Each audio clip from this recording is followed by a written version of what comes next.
भगवान श्री गोपाल कृष्ण महाराज की जय। अथ गीता महात्म्यम। गीता शास्त्रमिदं पुण्यं यः पठेत् प्रयतः पुमान् विष्णोः पदमवाप्नोति भयशोकादिवर्जितः। गीताध्ययनशीलस्य प्राणायामपरस्य च नैव सन्ति हि पापानि पूर्वजन्मकृतानि च।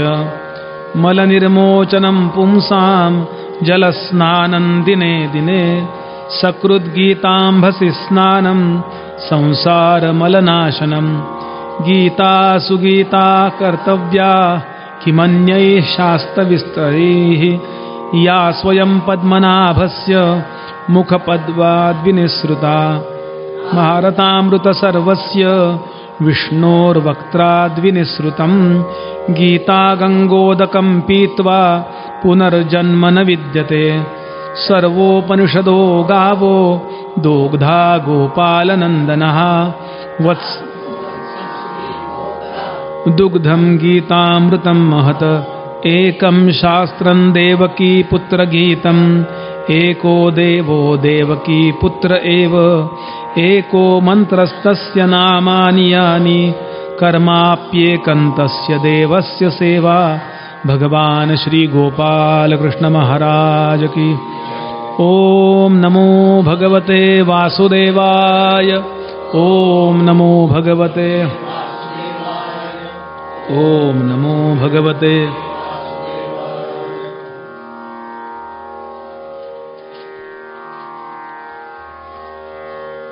भगवान वेदव्यास श्री शंकराचार्य श्री ज्ञानोबा वर्णन करतात।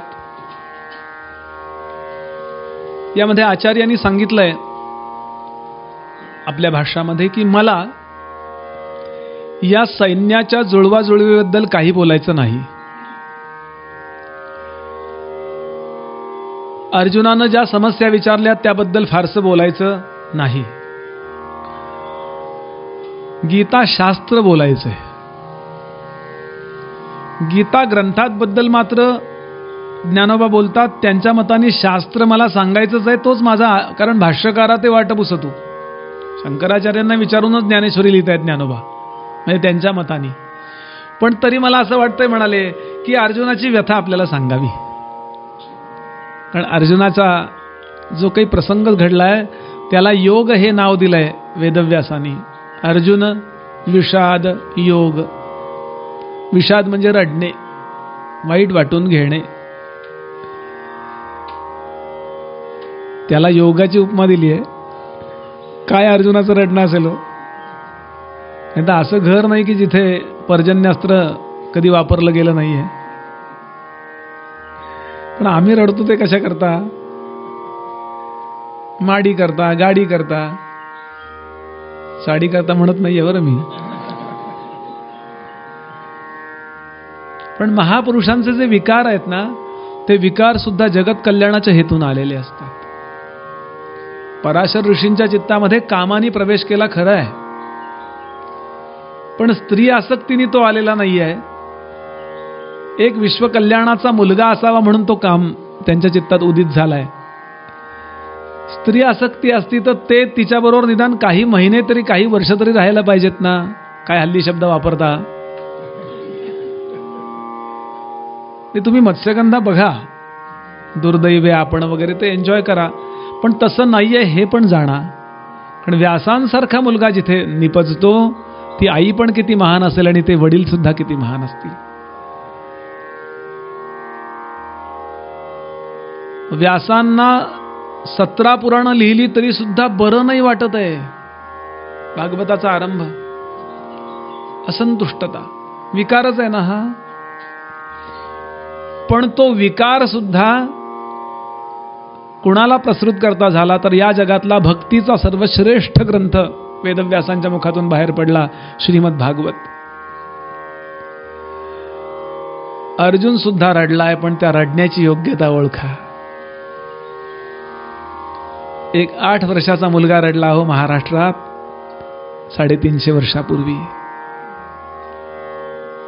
आई म्हणाली, बाळा थोडी प्रपंचाची चिंता करावी, एवढं वाक्य ऐकलं आणि मुलगा 2 दिवस सापडला नाही। पडताळाच्या खोलीत काहीतरी घ्यायला गेली, त्यावेळेला पाहिलं तर पाठ मांडून नारायण असा बसला होता.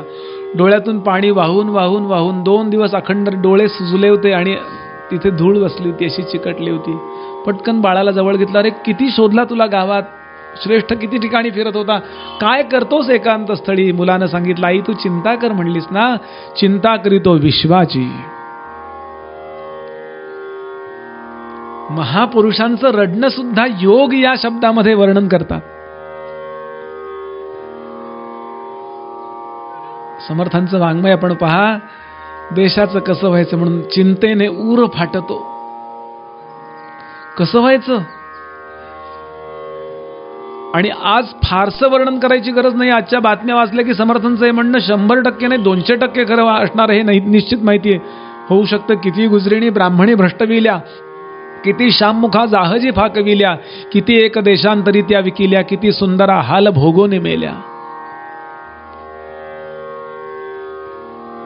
स्त्री ही फक्त गुलाम होण्याकरताच जन्माला येते, अशा मानसिकतेचे लोक ज्या वेळेला भारतावर राज्य करायला येतात आणि इथले सगळे महान महान महान महान म्हणवणारे चंद्रराव मोरे सारखे लोक सुद्धा प्रबल यवन झाले होते वंद्य या महाराष्ट्रात, आक्रंदत होता धर्म परसत्तेच्या दारात, शौर्य धैर्य रुतले होते परसेवेच्या पंक म्हणजे चिखलात, ऐशावेळी कल्याणी धीराची केवळ खाणी, श्री समर्थ सद्गुरुवाणी दुमदुमली हो सर्वत्र, जय जय रघुवीर समर्थ.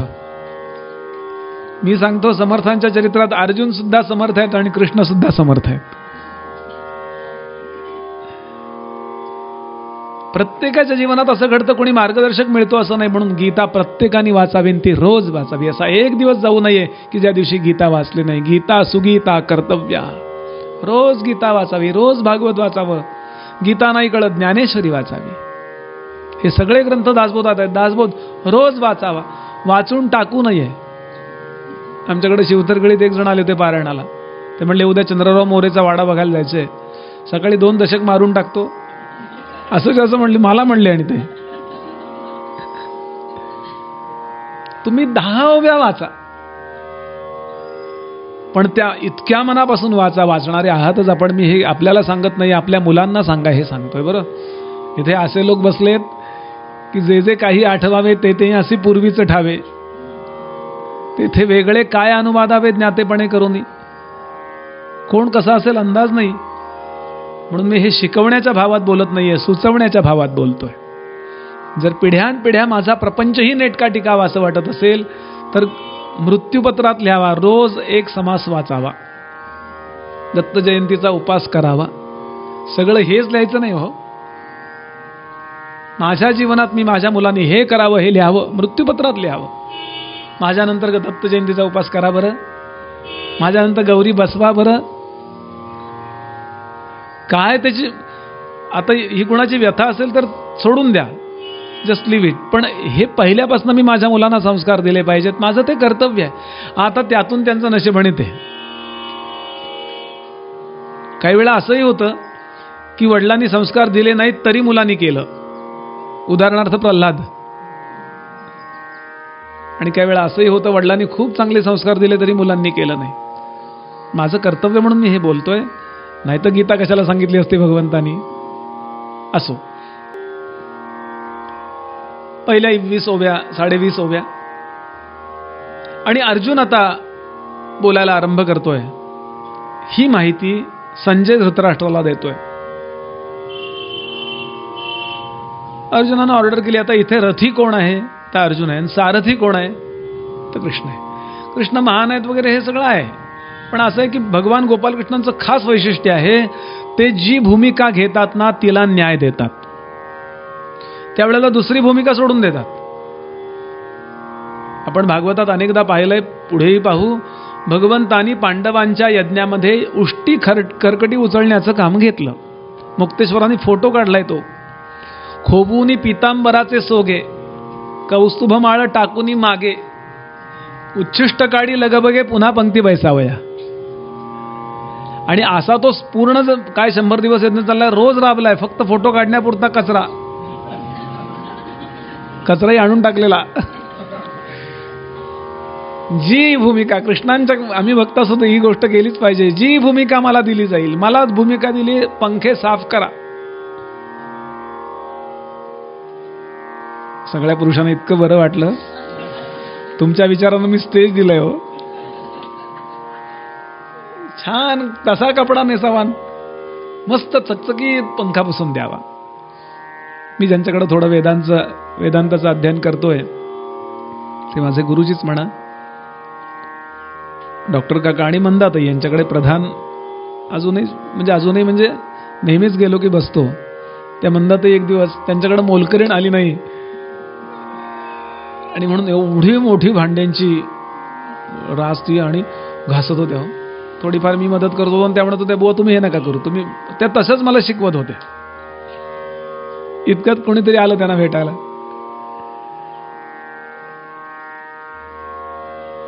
आता त्यांचं ते आता हाताला काय त्यावेळेला काय काय अत्तर लावून बसणार का भांडी घासायला.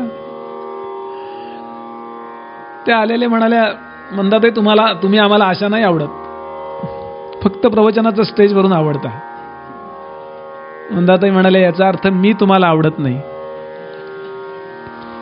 मंदाताई, प्रत्येक गोष्टीत तुमचं उत्तर कसं असतं, तुमची रास कुठली? सध्या भांड्यांची. आणि कुठलं काम श्रेष्ठ नाही, कुठलं काम कनिष्ठ नाही. कामाला श्रेष्ठ कनिष्ठता कर्माला आपण द्यायची असते. पंतप्रधान इतका चांगला असू शकतो, त्या पदाचं भूषण झालं तयार. आणि मुख्यमंत्री जाऊ देत चला, किंबहुना असू दे, विनोद सोडून द्या. मला कोणावर टीका करायची नाही, त्यांची स्तुती करायची नाही, यांची निंदा करायची नाही. मला सांगायचं, कृष्णांचं चरित्र वाचताना ही गोष्ट लक्षातच घ्यावी लागेल. मी जी गोष्ट करतो त्याला मला 100% त्या वेळापुरता न्याय देता आला पाहिजे. आणि अर्जुन सांगतोय, आपण ड्रायव्हरला सांगतो, संतोष चलो इधर, प्रेमानं सांगतो. आणि तो येस सर, होय काका चला.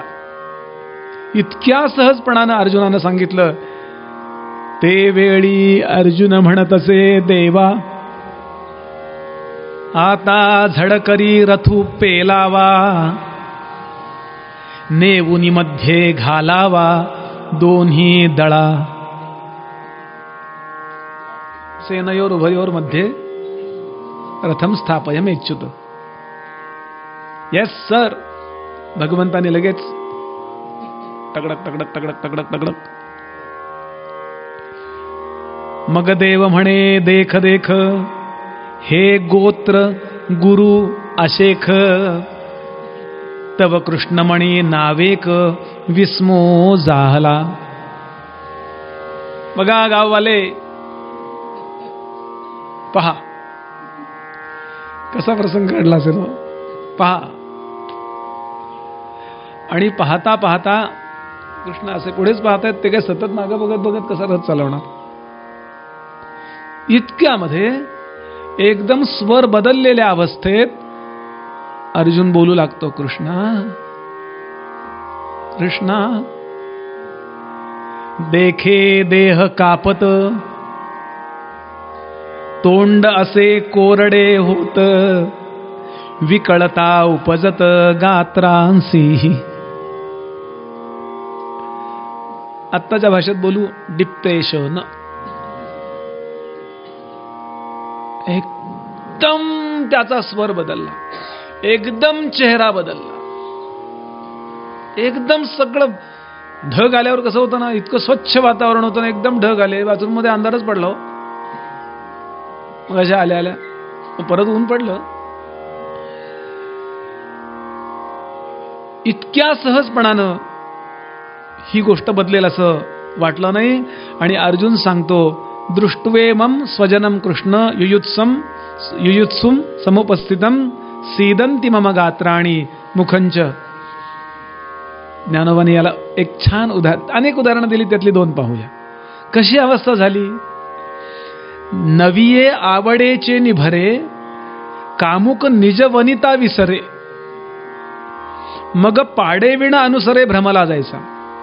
एखादा कामासक्त पुरुष, चारित्र्यहीन पुरुष जसा सुंदर स्त्री पाहिल्यावर आपली बायको विसरतो, ती सुंदर नसते असं नाही, पण तिचं तिला आकर्षण सुरू होतं आणि तिच्या मागे जसा तो जाईल तसं स्वतःची वीरवृत्ती कर्तव्यवृत्ती विसरला आणि संन्यास घेतो म्हणायला लागला. की तपोबळे रिद्धी, दुसरं उदाहरण दिलंय, की तपोबळे रिद्धी पातलिया भ्रंश बुद्धी मग तया विरक्तता सिद्धी आठवेना.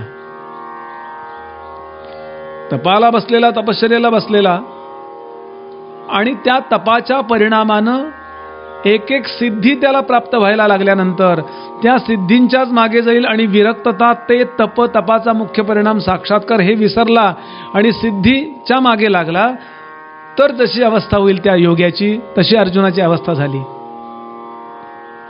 आणि त्यानं मुद्दे एक एक मांडायला सुरुवात केली. 1-2-3 मुद्दे पाहूया.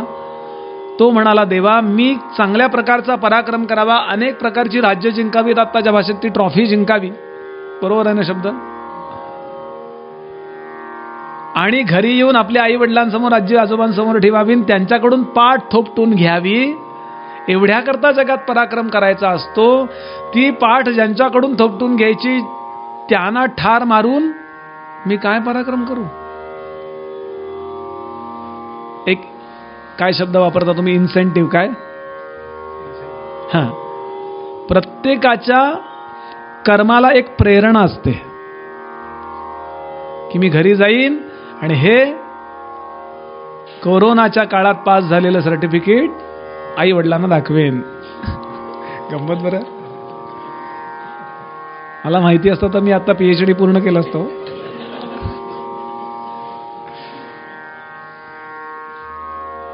ज्या करता हे करायचंय तेच जर मेले तर मी काय करू. पुढे सांगतात, ज्ञानोबा वर्णन करतात, कुठल्याही देशाची सेना त्या राष्ट्राची रक्षक नसते. अरे असं कसं म्हणतात, कुठल्याही राष्ट्रातले कायदे त्या राष्ट्राचे रक्षक नसतात. कुठल्याही देशाची बुद्धिमत्ता त्या राष्ट्राची रक्षक नसते. कुठल्याही देशाची शस्त्रास्त्र सामग्री त्या देशाचे रक्षक नसते. मग त्या देशातले लोक जेव्हा स्वकर्तव्याच्या बाबतीत च्युत होतात त्यावेळेला हे सगळं असून सुद्धा ते राष्ट्र तद्राष्ट्रम अवसीदती, त्या राष्ट्राचा विनाश होतो. उदाहरण बघा आता, राष्ट्राचे सैनिक जेव्हा स्वकर्तव्याला जागणारे असतील, स्वकर्तव्याला आपल्या शास्त्रात म्हणतात धर्म, स्वधर्म. तो मुसलमान का, तो हिंदू का, तो शिंतो का, तो नाही, ते धर्म नाही आहेत, ते पंथ आहेत फक्त. धर्माची खरी व्याख्या लक्षात घ्याल, धर्माची खूप व्याख्या महाभारताने चांगली केली. स्वकर्तव्य म्हणजे धर्म आहे. माझं कर्तव्य जे आहे ते मी उत्तम करणं, एवढी एकच बुद्धी त्या राष्ट्राचं किंवा त्या घराचं किंवा त्या व्यक्तीचं किंवा त्याच्या त्या कार्याचं रक्षण करते. आणि तेच अर्जुनाच्या बाबतीत झालंय की अर्जुन म्हणतो नाही, अवघड आहे. या पहिला अध्याय पटकन पुढे झाला, पुढे जाऊया. या पहिल्या अध्यायातून शिकण्यासारख्या 3 गोष्टी आहेत. पहिली गोष्ट, धर्माचा जर ऱ्हास झाला, स्वकर्तव्याच्या ध्यासाचा जर ऱ्हास झाला तर त्या समाजाची स्थिती बिकट होते, तो समाज संपतो. म्हणून आपल्याला लक्षात येईल की इस्लाम धर्माच्या आक्रमणानंतर साधारण 1500 वर्षात जे भारताचं नुकसान झालं नाही ते नुकसान फक्त 150 वर्षामध्ये इंग्रजांनी केलंय. कारण त्यांनी आपली धर्मस्थानं भ्रष्ट करण्याचा प्रयत्न केला, यांनी आपली धर्मबुद्धी नष्ट करण्याचा बऱ्याच अंशी यशस्वी प्रयत्न केला. आता परत बदलायला लागलंय. खूप काळजी करण्यासारखं नाहीये, फक्त चिकटून राहायला पाहिजे. विजय मर्चंट नेहमी म्हणत असत की तुम्ही फक्त क्रीजच्या आत टिकून राहा, रन्स जमा होतात. संध्या करा एकदा तरी, कुळ धर्म कुळाचार सांभाळा, मध्ये आधी प्रवचन कीर्तन ऐका, माझीच आयोजित करा असं नाही. माझं तुमच्यावर प्रेम म्हणून मी तुम्हाला फोन केला की नाही करा, किंवा इनामदार काकांना मी फोन करतो, हे दिवस आहेत मोकळे बघा. असो, हे मी व्यवहारांनी बोललो. मुद्दा हा की याच्याशी अटॅच राहा. की आपोआप केव्हा ना केव्हा, आज नाही उद्या, अजून 4 पिढ्यांनंतर एखादा शिवाजी आपल्या घरी जन्माला येईल. आमचे गंधे महाराज नेहमी सांगायचे, फार घाबरायचं कारण नाही, काय व्हायला लागलं काय व्हायला लागलं. ते म्हणले घरात ढेकूण वाढले, पूर्वीच्या काळी ढेकूण फार असायचे. मनुष्य काय म्हणायचं, असू देत, कुठं राहणार बिचारे, सहन करायचं. ते ढेकणे असायचे ते बाहेर आपटून यायचा. पूर्वीच्या लोकांना कळेल मी काय म्हणतोय. मातीची घरं असायची, ढेकणं व्हायची. पण एखाद दिवस म्हणाले असं होतं की त्या रात्री ढेकूण झोपूनच देत नाही, वरून असे येतात ते आणि एकदम पडतात. ते लोणावळ्याहून पुण्याला येतात ना माणसं कामाला, तसं अगदी उभं राहिलं की ते ढेकूणच. असं काही वेळा होतं. ते म्हणाले काय करायचं अशा वेळेला. तो काही नाही, दुसऱ्या दिवशी रजा टाकतो. समजा 50,000 ढेकूण झाले, तो 50,000 पंप घेऊन येतो का एकच पंप घेऊन येतो. असं होईल काही दिवसांनी. एक आलेत ना पंप घेऊन, एकच आहेत फक्त, एक पंप पुरे.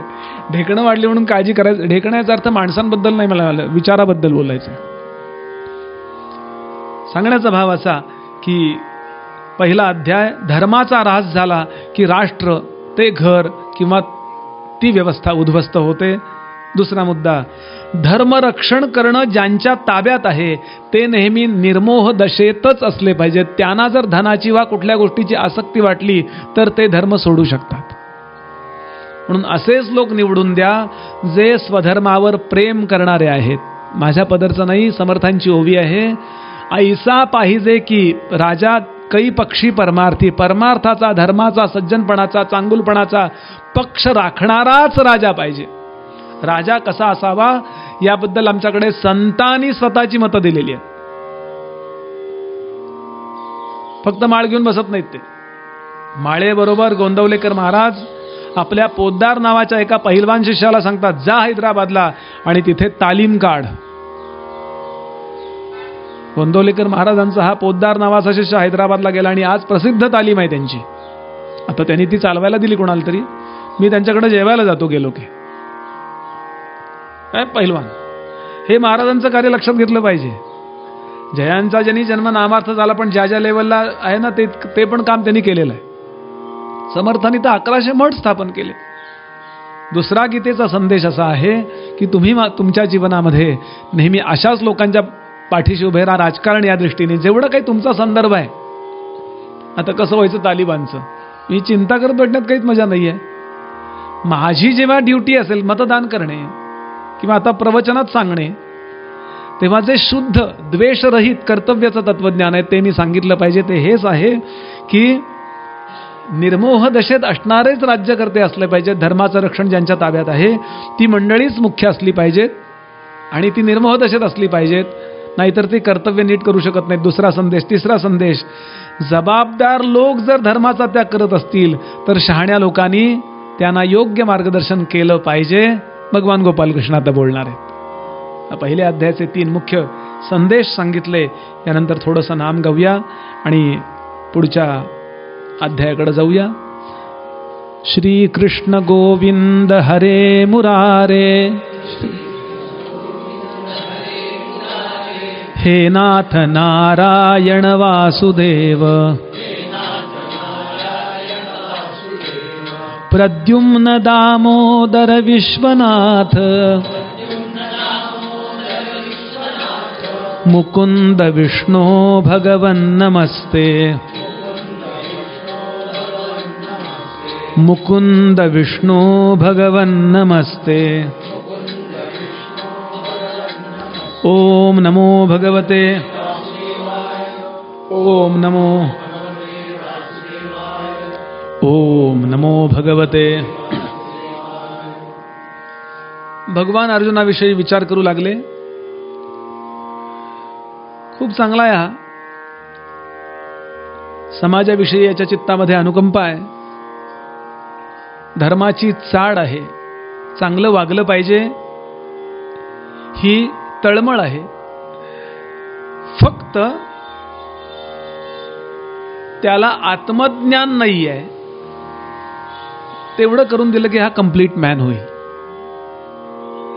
अर्जुन भक्त आहे बरं का, आणि उद्धव ज्ञानी आहे. उद्धवाला ॲलर्जी होती भक्तीची. हे डोळ्यात पाणी येणं, सेंटिमेंटल होणं, नामकन तमकन, she so dirty. Highly intellectual. म्हणून त्याला भक्तीचं तत्वज्ञान सांगायला गोपींकडे पाठवले. मग तो कंप्लीट झाला. अर्जुनाला ज्ञानाची ॲलर्जी होती.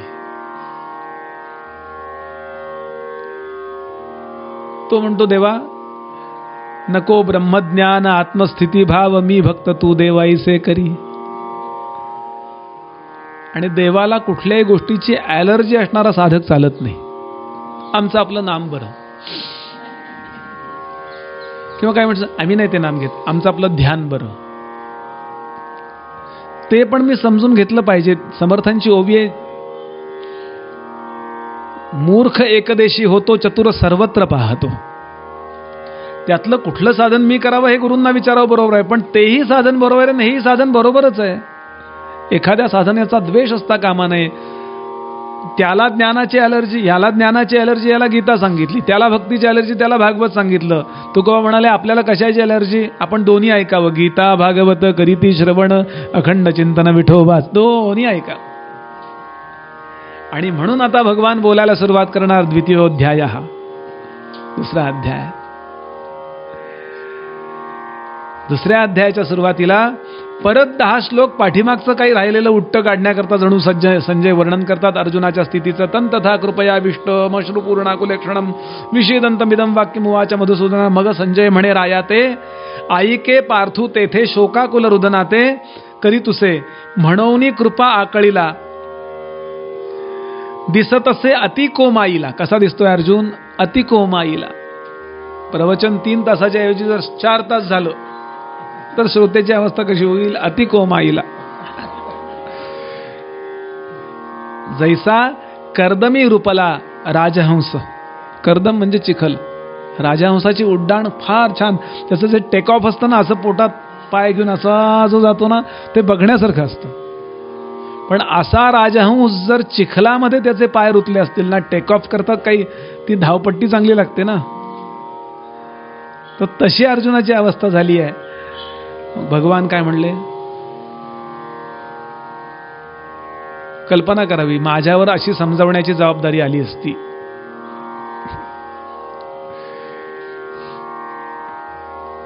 पुढे बघू तो बोलेल तेव्हा. 1 2 3 4 आणि भगवंतांनी शिव्यावर शिव्या द्यायला सुरुवात केली. शिव्यांनी सुरुवात भगवान करतात. अरे तुझं काय जाहले, कवण उणे आले करिता काय ठेले खेदुसिया खेदुकासिया. तुवा संग्रामी हरू जिंतीला. आठव आठव आठव.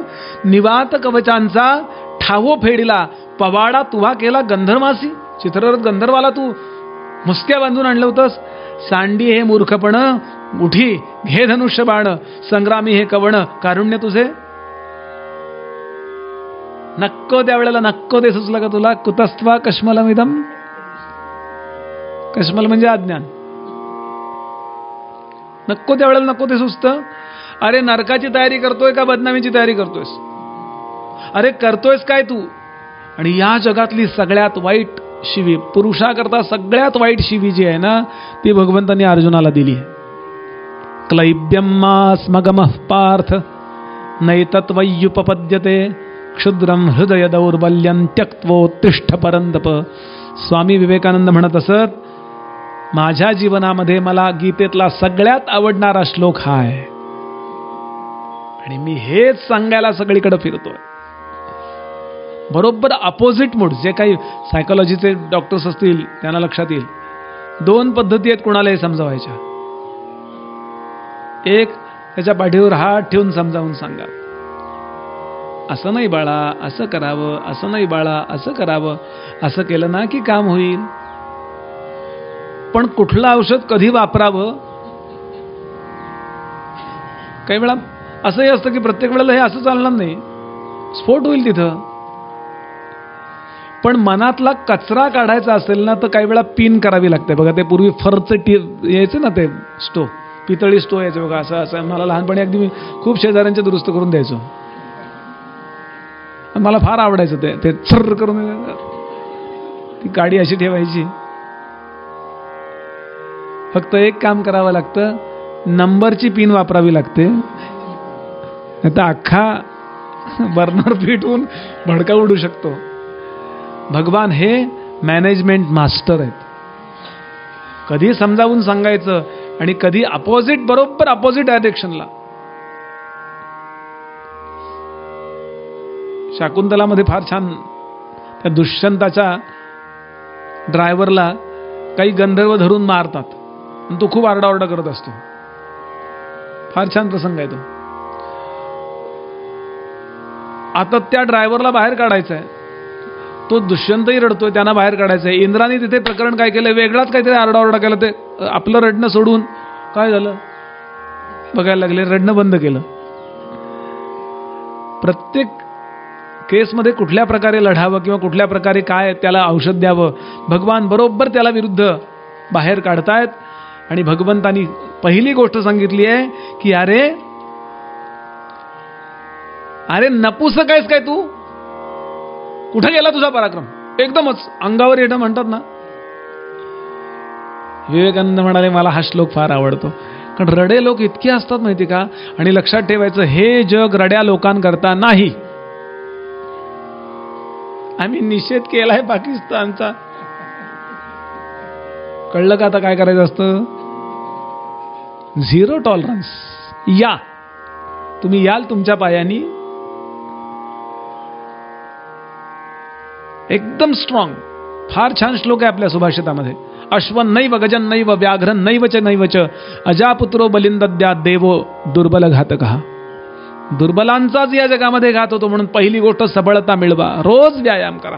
हेच समर्थाने सांगितलं, हेच चाणक्याने सांगितलं. आणि हे दोघेही भक्त कुणाचे असो, शिष्य कृष्णांचे आहेत.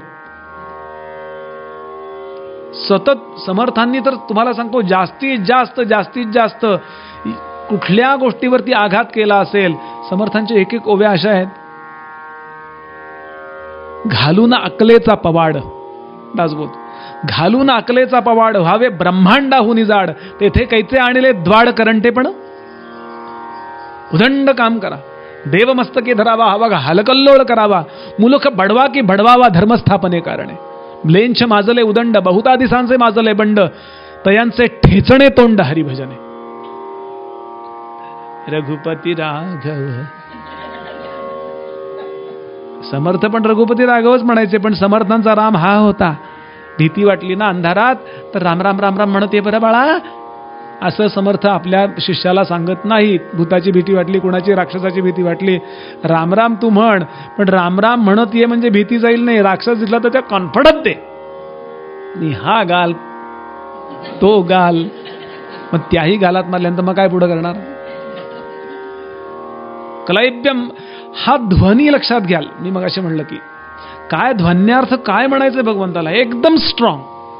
माझ्या जीवनामध्ये मी वाटेल ते करून, बाय हुक और क्रुक, यश मिळवूनच थांबलं पाहिजे. महाभारतातला प्रसंग आहे. एकदा हे पांडव सगळे बसले होते, युद्ध सुरू ठरलं होतं, ठरायचं होतं.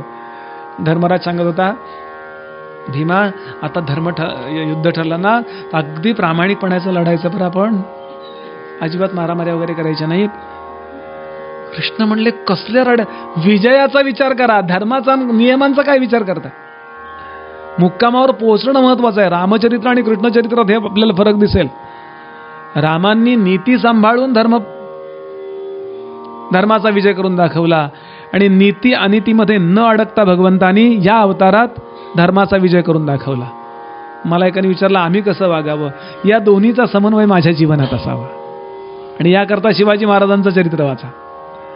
वैयक्तिक पातळीवर ते रामचंद्र आहेत, आणि औरंगजेबा करता ते कृष्णचंद्र आहेत.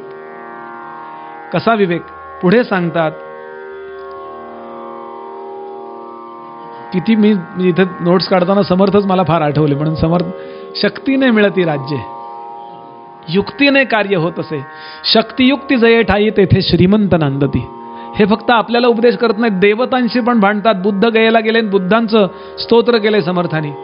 पूर्वी फार अवतार घेऊन अनेकदा तुम्ही संहार केलेला आहे, आणि हा बुद्धावतार शांती करता, अहिंसेकरता घेतलाय, मला माहिती आहे. बाज झाली अहिंसा, तलवार घ्या बाहेर या, कलकी अवतार घ्या. तुळजाभवानीला गेले, तुळजाभवानीचं धड धड धड धड धड स्तोत्रच रचलंय. दुष्ट संहारिले मागे ऐसे उदंड ऐकितो, परंतु रोकडे काही मूळ सामर्थ्य दाखवी.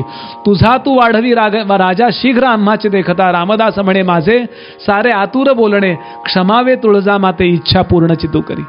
माग खूप तू महिषासुराला मारलं, नामक्याला ठार केलं, चंड मुसून, हे जुनं झालं. नवीन काहीतरी पराक्रम करा ना. हे कोणाशी बोलतायत समर्थ? तुळजाभवानीशी. परशुरामांकडे गेले आणि जमदग्नींचं स्तोत्र केलंय. जमदग्नींना सांगतात तुझा मुलगा माझी नोंद घेत नाहीये, मी तुमच्या गोत्रातला आहे. जमदग्नी गोत्रातले आहेत बरं का समर्थ. असो सांगण्याचा भाव असा, हा नेमका या श्लोकांचा अर्थ आहे. आणि हे 2 श्लोक म्हटल्याबरोबर अर्जुन एकदम वरमलाच.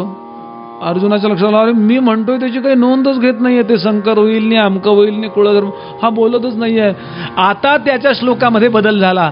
त्यानं बाकीचं सगळं बाजूला काढून टाकलं. मला नातेवाईक दिसतात, मामे दिसतात, काके दिसतात, अमके दिसतात, तमके दिसतात, सगळं काढून टाकलं आणि आता फक्त दोघांनाच शिल्लक ठेवलं. गुरु निहत्वा किंवा कथम भीष्ममहं संख्ये द्रोणंच मधुसूदन इशुभे प्रतियोत्स्यामी पूजार्हा वरिसूदन. देवा या दोघांना तरी मला तू मारायला सांगू नको रे. हे युद्ध म्हणायला मी तयार नाहीये. हा झुंजू नवे अपराधू, हा झुंजू नवे प्रमादू, एथ प्रवर्तलिया दिसतसे साधू, हा उघडा लिंग भेदू बोढवला आम्हा. देवा असं आम्ही पासलेटी करू शकत नाही. असं कसं करू? आम्ही नाही युद्ध करणार. याच्याकरता इतक्या सुंदर सुंदर ओव्या अनेकांनी लिहिल्यात. रायपूरला एक खूप मोठे अधिकारी असे कवी होऊन गेले, त्यांनी गंमतशीर ओव्या लिहिल्यात बरं का. अर्जुन म्हणे ऋषिकेशी या युद्धाची गंमतशीर आहे सगळं ते. या युद्धाची ऐशी तैशी 72 आहे मेलो उपाशी, पण लढणार नाही. विनोद म्हणून ऐका. धोंड्यात फार शहाणे होते. रायपूरला मी जाऊन आलोय कीर्तनाला तिकडे. धोंड्यात जावो ही लढाई, माझ्या बाच्याने जमणार नाही. सारेच बापे जावई काके मामे दादे, खाखे जोळी हाती भोपळा, भिक्षा मागून जेविना पुला, पण हा वाह्यातपणा कुठला आपापसात लठ्ठा लठ्ठी. बरं का. लढाई का असती सोपी, मारे चालते कापा कापी, कित्येक लोक संतापी मुंडकी ही तोडती. श्रीकृष्ण म्हणे का अर्जुना, काय बे हा बायलेपणा, मागे तर टणाटणा उडत होतो आज लढाया. मारे रथावरी काय वैसला, शंखध्वनी काय केला, मग आत्ताच कुठं जिरला, आताच कुठे जिरला जोर तुझा मघाचा. तू बेट्या मूळचा ढिला, पहिल्यापासून ओळखतो तुला, पण आता तुझ्या काकाला सोडणार नाही. आहा रे आहा भागूबाई, म्हणे मी लढणार नाही. बांगड्या भरा आणि बांगड्या भरा की भागूबाई, बांगड्या भरा की दळूबाई आणि बसा दळत. बरं का. पाहिले नव्हते मैदान, तोवरी उगाच करी टुणटुण, म्हणे मी याव करीन त्याव करीन, आताच झाली कशाने. बरं का. अर्जुन म्हणे गा श्रीहरी, आता कटकट पुरे करी. 10 सांगितले तरी हे काका तुझा युद्धाचा, आपण काही लढणार नाही. कोण पाप हे शिरी घेई, ढिला म्हणवा भागूबाई काहीही नाम दे. ऐसे बोलून अर्जुन दूर टाकून धनुष्यबाण, आंबट चेंबट तोंड करून मटकन खाली बैसला. पहिला अध्याय किती छान रंगवलाय त्यांनी. एक्झॅक्टली मराठीत, म्हणजे मराठीचं मनुष्य त्याला लगेच कळेल अशी व्यवस्था केली. आणि आता भगवान बोलायला आरंभ करणार. 2रा अध्याय सगळ्यात महत्वाचा आहे बरं. 2रा अध्यायाला सूत्राध्याय म्हटलंय. 2रा अध्याय ज्याला कळला त्याचं काम झालं. त्याच्याकरता विस्ताराची गरज नाही. पण 2ऱ्या अध्यायात काम होत नाही म्हणून उरलेले 16 अध्याय येणार आहेत. या 2ऱ्या अध्यायानंतर भगवंतांनी जे बोलायला सुरुवात केली आहे ना, ताड ताड ताड ताड फटाके उडवावे तसे बोललेत. खटखट एक एक आत्म्याच्या नित्यत्वाचे धर्म जे आहेत ना, ते ह्या व्ह्यूनी सांगितला, ह्या व्ह्यूनी सांगितला, ह्या व्ह्यूनी ताड ताड ताड. मी त्याला उदाहरण देऊ का? एखाद्या माणसाने भांडायचं ठरवलेलंच असतं, तो निमित्त पाहत असतो बघा. निमित्त छोटंसं असतं. त्याने ठरवलं आता भांडायचं यांच्याशी. आणि जसं तो कडकड कडकड भांडेल ना, तसे भगवंत दुसऱ्या अध्यायापासून बोलायला आरंभ करतायत. दुसरा अध्याय अंतःकरणात जर साठवला तर जीवनातल्या सगळ्या समस्यांवर सहज मात करता येते. याचं कारण दुसऱ्या अध्यायानंतर अर्जुनानं फक्त तपशिलाचे प्रश्न विचारलेत. मनूपासून आलेली मनुरिक्ष्वा कवे ब्रवीत ही परंपरा कशी आहे हे विचारलंय. कामक्रोध कसे काम करतात हे विचारलंय. मनाची चंचलता दूर कशी करावी हे विचारलंय. कशा प्रकारे श्रद्धा 3 पद्धतीनं ठेवली जाते हे विचारलंय. ते विश्वरूप दर्शन कसं आहे रे हे विचारलंय. देवा पण मी तुझ्यावर प्रेम करतो, याला काही किंमतच नाही का, हे 9व्या अध्यायात 12व्या अध्यायात विचारलंय. एक एक एक एक मुद्दे आले. पण दुसरा अध्याय आपल्या कन्सेप्ट इतक्या क्लिअर करतो. ज्ञानोबा सांगतात आपलं संपूर्ण जीवनच कुरुक्षेत्र आहे, लक्षात घ्याल. कुरुक्षेत्राचं समारंगण म्हणजे आपलं जीवन आहे. जगात वागतानाचा मुद्दा नाही आहे, इथे ठरवतानाचा मुद्दा आहे. युद्ध आतमध्ये चालू आहे. प्रामाणिक लोकांच्या चित्तामध्ये युद्ध आतमध्येच चालू असतं. तुकोबांचा अभंग आहे, रात्रंदिन आम्हा युद्धाचा प्रसंग, अंतर्बाह्य जग आणि मन. या प्रसंगात धर्म असा सांगतो, हे असे वागतायत, मी किती समजावून सांगू त्यांना, होतं की नाही आपलं असं. कसा वागू मी यांच्याशी. कसाही वाग, अंतःकरण स्वच्छ करणी मग वाग. तुकोबांचा एक दृष्टांत सांगतो. तुकाराम महाराज शौचाला गेले पहाटेच्या वेळेला. पूर्वीच्या काळी ते नदीकाठीच जायची पद्धत होती, पण ते तिथेही नाम घेत असत.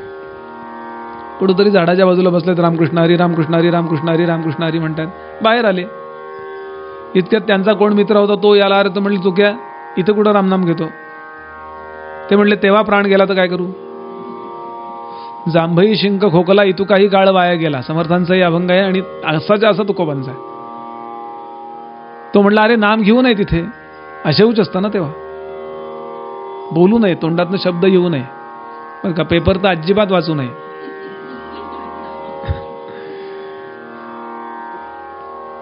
गुरुचरित्रांनी सांगितलंय कुठल्या वेळेला मौन धारण करावं, हे सविस्तर आहे वर्णन. असं करू नये. ते म्हणले पण नाम प्राण गेला तर काय करू, म्हणून मी नाम घेत होतो. नाम कधी घ्यावं. आता त्या दोघांचा वाद झाला. वाद होता होता होता तो शिव्या द्यायला लागला. आपल्याकरता तुकाराम महाराज ते मित्र मित्र आहेत हो,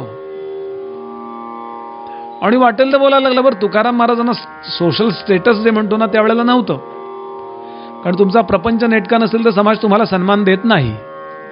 तुकोबांनी त्याचंही भांडवल केलंय. त्याकरता सुद्धा महाराजांचा अभंग आहे. देवभक्ता लागी करू नेदी संसार, अंगे वारावार करून ठेवी.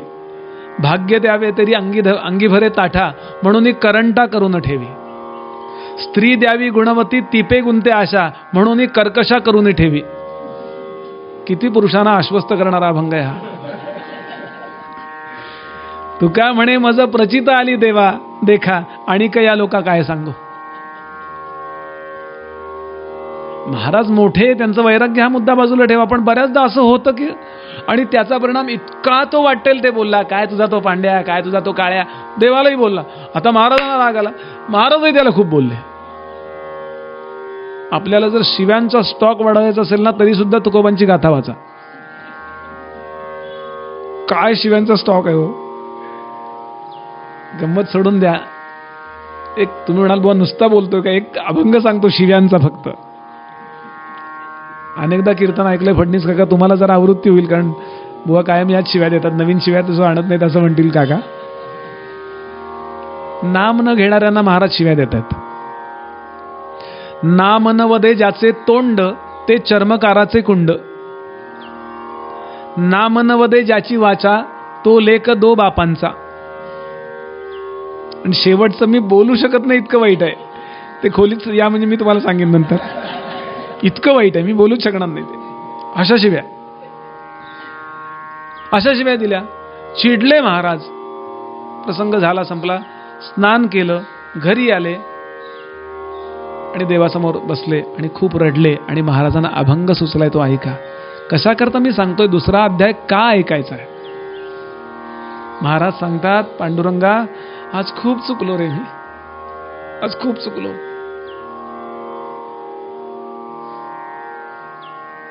काय चुकलो? आजी शिवला मांग माझे विटाळले अंग. मांग म्हणजे माणूस नव्हे, क्रोधरूपी मांग माझ्या चित्ताला शिवला. आणि माझा मुद्दा किती बरोबर असो, मी रिॲक्ट व्हायचं काय कारण होतं? बाहेरच्या पातळीवर जे असेल ते बोलावं, आतमध्ये मी हल्लो हे चुकलं. आणि दुसरा अध्याय काय करतो? आतमध्ये मी कधी हालू नये आणि आपल्या कर्तव्यात चुकू नये या प्रेरणा द्यायला आपल्याला पक्क करतो, एकदम स्ट्रॉंग करतो.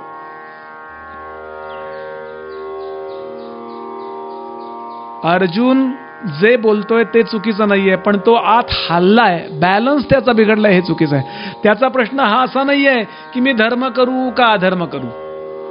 असा जर प्रश्न त्याचा असता तर त्यांनी धर्मच निवडला असता. तो कन्फ्यूज आहे, हा धर्म आहे का हा धर्म आहे. कौटुंबिक जबाबदारी हा पण एक धर्म आहे. मी यांचा नातू आहे, मी यांचा शिष्य आहे, मी माद्रीचे भाऊ म्हणजे माझे मामाच ना. माद्री माझी आईच आहे ना, सख्खी जरी नसली तरी आईच आहे. तिचे भाऊ शल्य महाराज समोर आहेत, मामा माझे समोर आहेत.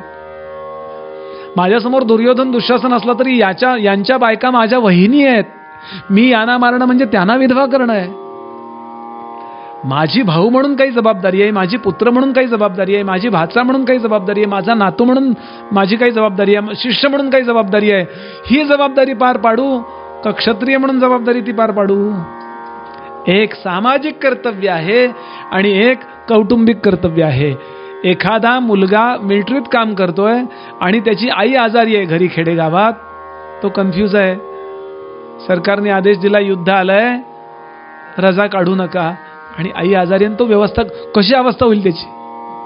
हेही कर्तव्य आहे आणि तेही कर्तव्य आहे. आणि लक्षात ठेवायचं, ज्या वेळेला जगामध्ये समान दोन कर्तव्य येतात त्यावेळेला त्याला धर्म संकट असं म्हणतात.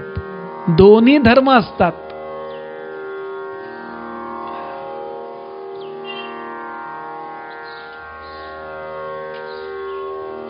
आणि या द्वंद्वामुळं, द्वंद्वाचा अर्थ पुढे येईलच, भगवान 13व्या 14व्या श्लोकात जे बोलणार आहेत, द्वंद्वाबद्दल शीतोष्ण सुख दुःखदाहा आगम आणि अपायन, त्यावेळेला द्वंद्वाचा विचार करू. द्वंद्वाचे प्रकार किती आहेत? पण जेव्हा द्वंद्व माझ्यावर हावी होतं, माझ्यावर प्रभावित होतं, माझी शक्ती कमी पडते, त्यावेळेला मी आत्मस्वरूप असून सुद्धा अप्रसन्न होतो. भगवान गीता सांगायला आरंभ करणार आहेत. आपल्या सगळ्यांना, माणसाला प्रसन्नतेकरता खरं म्हणलं तर काही करण्याची गरज नाही आहे.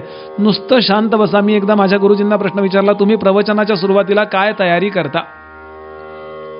ते म्हणले, काही नाही, माझ्या खोलीतून सगळ्यांना जायला सांगतो, हीच तयारी असते. का? सगळे गेले की नॉर्मल होतो मनुष्यां, मग प्रवचन होतं. नॉर्मलच इतका विद्वत्ता पाहिजे. हिमालयानी थंडी आणण्याकरता काय केलं पाहिजे हो? थंडपणा आणण्याकरता हिमालयानी काय केलं पाहिजे? उष्णता आणण्याकरता अग्नीनी काय केलं पाहिजे? प्रकाश नावाची गोष्ट मला जरा अभ्यासायची आहे असं सूर्याने ठरवलं, त्यांनी काय केलं पाहिजे? त्यांनी बरेच उदाहरणं दिली आहेत. तसं प्रसन्नता हा आत्म्याचा गुणधर्म आहे, कारण तो सच्चिदानंद रूप आहे. प्रसन्नच आहोत आपण.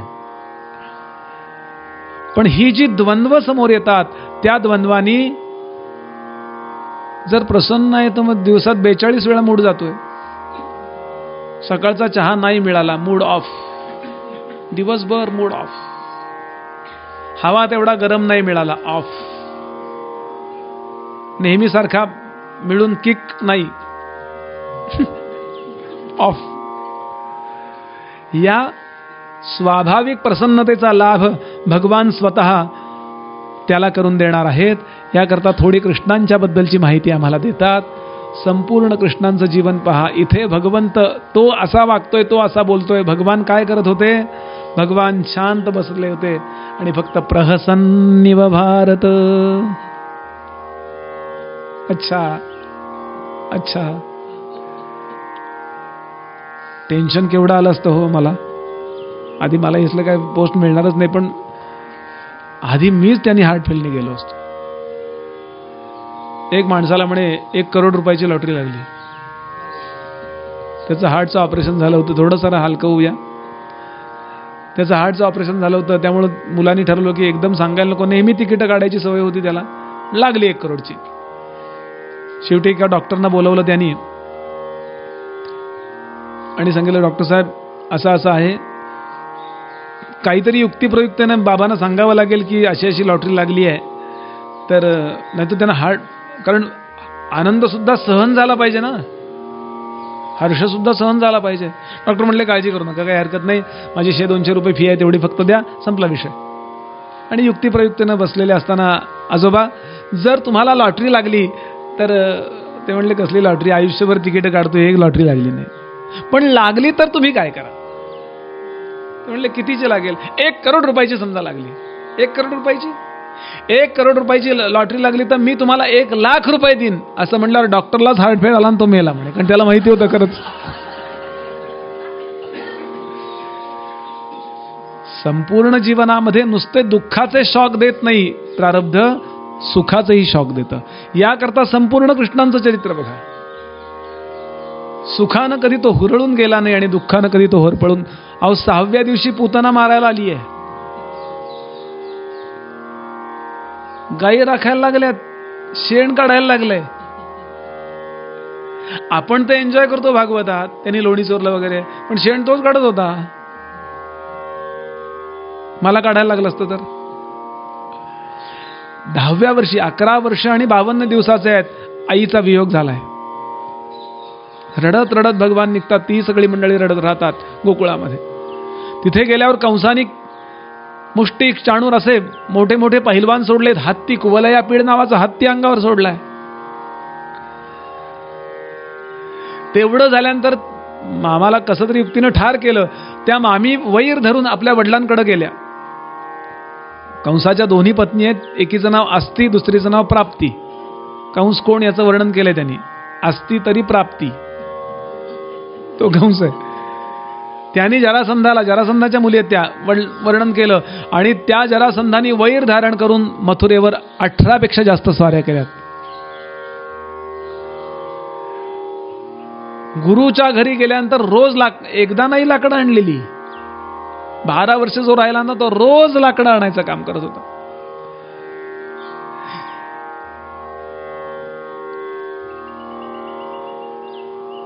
सगळ्यात शेवट डोळ्यासमोर सगळा यादव वंश बुडताना आणि एकमेकांच्यात मारामारी करताना पाहिलाय.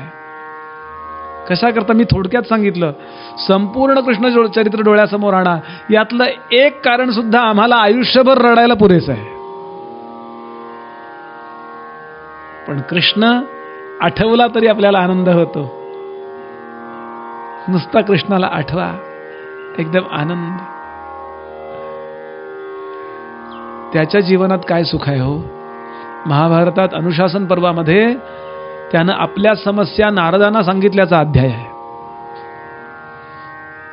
माझी मुलं माझं ऐकत नाहीत, काय करू नारदा. सांबाला, प्रद्युम्नाला स्वतःच्या सौंदर्याचा अत्यंत अहंकार आहे. माझा दादा मला सतत बोलत असतो, तुला काय करायचंय उद्योग, तू घरात राहा ना आनंदात.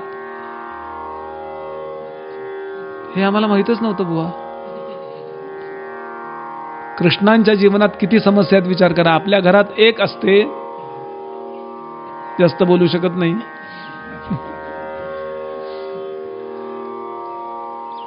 समस्याच समस्या आहेत. आणि नारदांनी कृष्णांना उपदेश केलाय, वाचा एकदा तो. नारदांचं पहिलं वाक्य, फार दिवसांनी झपाट्यात सापडलास, बस आता. पण तरी कृष्णाने आपल्या जीवनाचं स्माइलिंग कधी, कायम हसत, प्रहसन, नुसतं नाही, प्रहसन्निव भारत प्रगल्भ हसतो. त्या हसण्यामध्ये सुद्धा एक प्रकारचा गंभीरपणा आहे. एक प्रकारे स्टँडर्ड म्हणतो ना, हसतात माणसं, हसतायत का रडतायत म्हणले, हे मस्त हसतो. एवढ्या मोठ्या प्रॉब्लेममध्ये ज्याच्या भरोशावर एवढं युद्ध मांडलंय तो असा गर्भगळीत झालाय. आणि अशा वेळेला भगवान हसतात. आणि म्हणून भगवंताचं वर्णन भागवताच्या पहिल्या श्लोकामध्ये, भागवताच्या महात्म्याच्या पहिल्या श्लोकामध्ये वेदव्यास करतात. सच्चिदानंद रूपाय. तत्व त्यातलं सोडून द्या. तत्व तो काय भगवंतच होता असं नाही म्हणायचं. त्याच्याकडनं काहीतरी घ्यायला पाहिजे ना. घ्यायला पाहिजे म्हणजे 16,108 घ्यायला पाहिजे नव्हे, गीता घ्यायला पाहिजे. आणि याकरता भगवंत बोलायला आरंभ करतात. इथे आचार्य बोलतात. मी बोललो होतो काल, पण पुन्हा एकदा इथे आपल्या समोर आचार्यांचं एवढ्या सगळ्या 57 श्लोकानंतरचं एक वाक्य ठेवतो आणि पुढे जाऊया. दृष्ट्वा तु पांडवानिकम इत्यारभ्य नयोत्स्य इति गोविंद मुक्ता तूष्णीं बभुव इति एतदन्तः प्राणिनां शोकमोहादि संसार बीजभूत दोषोद्भव कारणं प्रदर्शनार्थ अर्थत्वेन व्याख्यायो ग्रंथः. आचार्यांचे शब्द सुद्धा किती आनंद देतात. इथपासून इथपर्यंत काय आहे, शोकमोहाने होणारा जो परिणाम आहे ते सांगणारा आत्तापर्यंतचा ग्रंथ वाचून झाला. बीज हा शब्द वापरलाय त्यांनी. संसार बीज. बीज याचा अर्थ पेरल्यानंतर पुन्हा वृक्ष तयार होतो आणि त्याला अनेक बीज लागतात. त्या अनेक बीजांना पेरल्यानंतर त्यातून अनेक वृक्ष तयार होतात आणि त्यातून अनेक बीज लागतात. हे किती बोलणार, एंडलेस आहे. याप्रमाणे शोक आणि मोह ही संसाराची बीज मनुष्याला पुन्हा पुन्हा पुन्हा पुन्हा दुःख प्राप्त करून देतात. थोडंसं बीजाबद्दल बोलूया. बीज काय करतं, तर वृक्ष तयार करतं. आणि आत्ता म्हटल्याप्रमाणे अनेक बीजही तयार करतं. नुसता वृक्ष तयार झाला, हल्ली असतात ते सीडलेस, टेस्टलेस. पण निसर्गाने बोलूया आपण. निसर्ग तोडून आपण जे केलंय त्याच्याबद्दल नको बोलायला. हे निसर्गाचं वर्णन आहे. अनेक जन्मांची व्यवस्था आपण याच जन्मी करून ठेवतो. अनेकदा आपण ऐकलंय, पण ऐकून घ्या परत. समजा आपण 70 डेसिबलच्या भाषेत बोलूया. 70 डेसिबल एवढं समजा आपण पुण्य केलंय आणि 50 डेसिबल एवढं पाप केलंय. जास्त काय केलंय, पुण्य केलेलं आहे. तर जास्त जे केलंय, जास्त पुण्य केलं असेल तर स्वर्गलोक मिळतो. ज्या ठिकाणी जशा प्रकारचे भोग भोगून ते पाप वा पुण्य मायनस होण्याची व्यवस्था आहे त्या ठिकाणी आपल्याला जावं लागतं. जास्त काय केलंय, पुण्य. पुण्याने काय मिळतो, स्वर्ग. स्वर्ग याचा अर्थ असं इन्व्हायरमेंट, काय एन्व्हायरमेंट काय म्हणता तुम्ही बघा, अशा प्रकारे व्यवस्था मिळते. जे भोग आपल्या पृथ्वीवरती शक्य आहेत ते भोग इथे भोगून होतात. पण काही भोग इथेही शक्य नाही आहेत. याकरता ब्रह्मांडात कुठेतरी, या ब्रह्मांडात किंवा कुठल्याही तरी ब्रह्मांडात, पण आपलं एकच ब्रह्मांड नाहीये. आजचं सुद्धा विज्ञान सांगताना जगामध्ये अनेक आकाशगंगा आहेत. स्वामी विवेकानंदांबद्दल असं म्हटलंय ठाकूरांनी, मी पलीकडच्या ब्रह्मांडातून या पवित्र जीवाला मागून घेतला इथे कार्य करण्याकरता. आणि ईश्वरी देवींच्या पोटात तो राहिला ना, तेव्हा आकाशातून एक तारका आली आणि ती पोटामध्ये विसावली, असं वर्णन आहे विवेकानंदांच्या जन्माच्या आधीचं. त्यामुळे कुठल्या ब्रह्मांडात आपल्याला जावं लागेल माहिती नाहीये. म्हणून आपण सद्गुरूंना वा देवाला अनंत कोटी ब्रह्मांड नायक म्हणतो. म्हणजे त्या नावाने हा मुद्दा पक्का होईल म्हणून सांगितलं. आता 20 रुपयाचं पुण्य मायनस केलं. 20 रुपयाचं, 20 डेसिबल म्हणलो मी, 20 डेसिबलचं पुण्य मायनस झालं. आता किती राहिलं, डेसिबल म्हणा, काही म्हणा, पॉइंट्स म्हणा, युनिट्स म्हणा, 50 पुण्य राहिलं आणि 50 पाप राहिलं. बरोबर श्लोक येतो तो, जो नाथांची ओवी आहे, पाप पुण्याचा सराची रे. बरोबर तो जो क्षण आहे ना बॅलन्सचा, तो क्षण. पाप पुण्य समंकृत्वा नरयोनिषु जायते. माणसाचा देह मिळतो. आणि फक्त माणसाचा देह असा आहे की या देहाला क्रियमाण कर्म स्वातंत्र्य आहे. मी स्वर्गात गेलो आणि इंद्र झालो, तिथे पापही नाही पुण्य नाही, मायनस करत जायचंय. नवीन इन्कम नाही. समजा मी वाघोबा झालो आणि 4-5 शेळ्या मारल्या. आता वाघात शेळीला मारण्याची ताकद राहिली नाही, सोडून द्या. पण समजा नुसतं तुमच्या कानफाटात देऊ का असं म्हटल्यावर काय संतपली तू? इथलं बोलतोय बरं मी.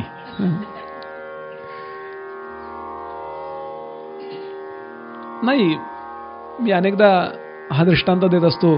पूर्वी ते टेप रेकॉर्डर यायचे बघा, आणि नुसते प्लेयर यायचे कॅसेटमध्ये. Tape recorder with player, recording पण करता येतं आणि त्यात जे पहिलं इम्प्रेशन आहे ते ऐकता पण येतं. असा फक्त माणसाचा देह आहे. यामध्ये जी जीवरूपी कॅसेट टाकली आहे, ती जीवरूपी कॅसेट पहिलं इम्प्रेशन पण वाजवते आणि नवीन इम्प्रेशन पण ग्रास्प करते. पण बाकीचे सगळे देह आहेत ना, ते ओनली प्लेयर. ते रेकॉर्डचं बटनच नसतं.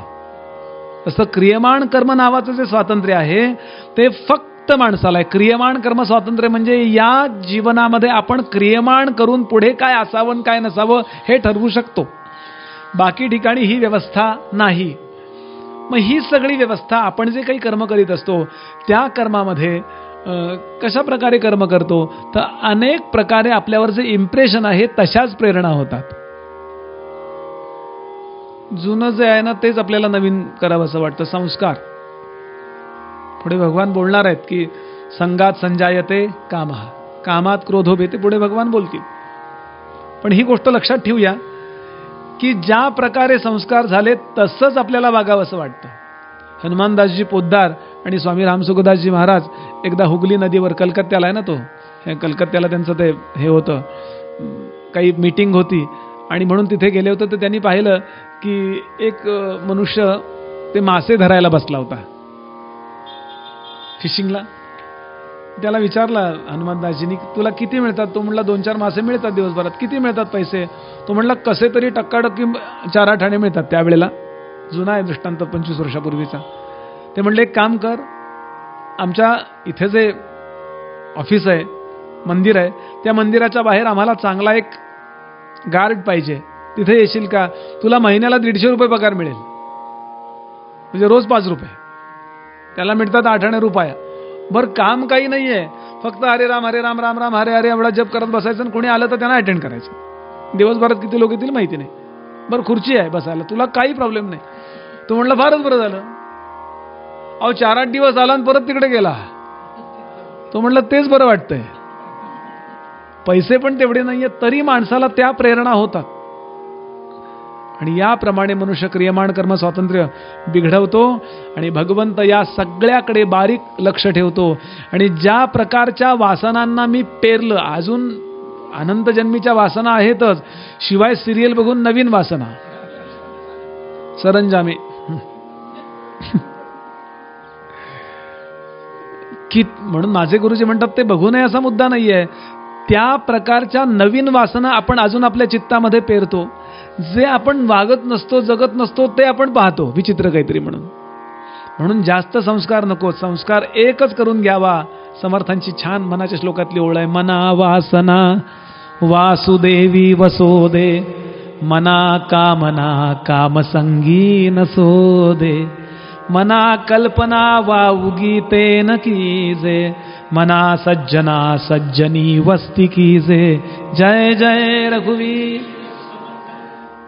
या वासनांचा वृक्ष बीज वर्णन करतायत आचार्य. बीज जी आहेत ना, या बीजांना क्षणाक्षणाला जाळत चला. येतं मनात. भाजीवाला मनुष्य मी पाहिला सकाळी, माझ्या मनात वाला काय भाग्यवान आहे हा, पहाटे उठून दिवसभर काय ते असेल 7, 8, 10, 9, 10, 11 वाजेपर्यंत फिरतो. असं फिरलं पाहिजे नाही, म्हणजे तब्येत छान राहील. लगेच देवाला अर्पण करून टाकायचं ते कर्म. विचार का तो मला भाजीवाला करील. ते काही वाईट आहे मुद्दा नाहीये, आलं विषय तर करायचा मुद्दा नाही. आपण नवीन नको काही प्रॉब्लेम करायला. काय मनात येईल सांगता येत नाही हो. एक आमच्याकडे गडावर होते ऑफिसमध्ये पावत्या करायला. ते म्हणले माझी खूप इच्छा आहे दादरच्या पुलावरून फक्त ट्रॅफिक बघत बसणे. एक जण माणूस मला भेटला, तो म्हटला मला या जगात सगळ्यात आवडतं काम काय, रेल्वे येताना फाटक लावतो तो. काही दिवसभर फक्त फाटक खाली व्हायचं. परत कशा प्रकारच्या वासना चित्तात येतील आणि ही बीज पुन्हा, आणि छोट्या छोट्या वासना मला पुन्हा भोगायला भाग पाडतो भगवंत. कारण तो कसा आहे, कर्माध्यक्ष आहे. एक छान ईश्वराच्या अनेक नावापैकी एक नाव आहे कर्माध्यक्ष. ही कोण देतो आपल्याला व्यवस्था? एखाद्या सभेचा अध्यक्ष असतो. तो अध्यक्ष काहीही करीत नाही, पण तो असल्याशिवाय सभा चालू होऊ शकत नाही. तो फक्त सगळे जे येतात त्यांच्या त्यांच्या कर्माची नोंद घेतो आणि ती अध्यक्ष भाषणात सगळं काढतो. ती जबाबदारी आहे त्याची. तो शहाणा पाहिजे. आता त्याच्यासमोर कोणी बेसूर गायला, त्यांनी मध्येच माईक घेऊन तुला नाही गाता येत म्हणायचं, फक्त त्यांनी पाहायचंय आणि त्यांनी परवानगी दिल्यावर सुरुवात आहे त्या सभेला. गीता पुढे सांगणार आहे तशी अध्यक्षाची व्यवस्था आपल्याच आतमध्ये, तो आतमध्येच बसलेला आहे. आणि काय करतो, उपद्रष्टा आणि अनुमंता. उपद्रष्टा तो त्याचा फक्त साक्षी आहे आणि अनुमती देणारा आहे. त्यानंतर कोणी बेताल नाचून दाखवलं, तो काही नो रिॲक्शन. त्या क्षणाला तो त्यातलं काही करत नाही. ते सगळं सहन करणं हे त्याचं नशीब आहे. पण ते सगळं तो अध्यक्ष भाषणात काढतो. याप्रमाणे तो नोंदी करत असतो. बघा, आपण ज्या अशा प्रगल्भ सभा पाहिल्या असतील, पु ल देशपांडे अध्यक्ष असायचे, सगळं नंतर काढायचे. बघा, शहाणी माणसं, विद्वान हुशार लोक. विचार करा, मग ईश्वर या सगळ्या आमच्या कर्मांचा जेव्हा अध्यक्ष असतो आणि ते मला तो परत देऊन टाकतो, मुद्दा असा आहे की तो ते कधी देतो आणि तो स्वतः देतो का? तर तसं असेल तर किती जीव आहे त्या जगामध्ये? या सगळ्याच्या सगळ्या जीवांच्या सगळ्या कर्मांचा हिशोब ठेवायला त्याला कसं जमतं? याचं उत्तर असं आहे, भगवंताचा super jumbo jumbo jumbo computer एकदा त्यांनी त्यात फीड करून ठेवलंय. या कर्माचं हे फल, त्या कर्माचं ते फल एकदा फीड करून ठेवलंय. आणि एकदा तशी तशी शरीरं, तशा तशा प्रकारचे भोग, तशा तशा प्रकारचं कॉम्प्युटरला कमांड देऊन ठेवलेली आहे. आणि त्याचे ते कॉम्प्युटर कधी हँग होणारे नसतात. साईट अख्खी हँग होते. इतक्या लोक त्यावेळेला अर्ज भरतात ना, सगळंच ते लटकून राहिलं. याचं कारण मुख्य लोक आहेत ना, ते लटकवणारे आहेत. असो, तसा भगवंताचा कॉम्प्युटर नाही. तो सुपर एकदाही चुकत नाही. बिनचुकता, अत्यंत बिनचूक. समर्थांची छान ओवी आहे स्फुटक काव्यातली, म्हणले चूक नाही तो देव आणि चुकतो तो दैत्य. अचूक यत्न तो देवो, चुकणे दैत्य जाणीजे. न्यायी ते वंश देवाचे, अन्यायी वंश दानवी. आणि असा तो ईश्वर फक्त कमांड देतो, असा वागलायस ना, हो आता गाढव. गेले जन्मी तुम्ही असं वागलाय ना, आता संसदेच्या आजूबाजूला फिरणारी कुत्री तुम्ही व्हा. फार सूक्ष्म, अत्यंत सूक्ष्म असं तो. एकाने प्रश्न विचारला होता माझ्या गुरुजींना, प्रत्येक वेळेला तो माणसाचं शरीर का देत नाही हो? हरकत काय माणसाचं शरीर द्यायला? भोगच भोगायचे ना, मग माणसाचं शरीर द्या. याचं कारण, माणसाचं शरीर दिल्यानंतर आपण नवीन क्रियमाण कर्म करून ठेवू, मग ते संपणारच नाही कधी. मायनस तर व्हायला पाहिजे ना.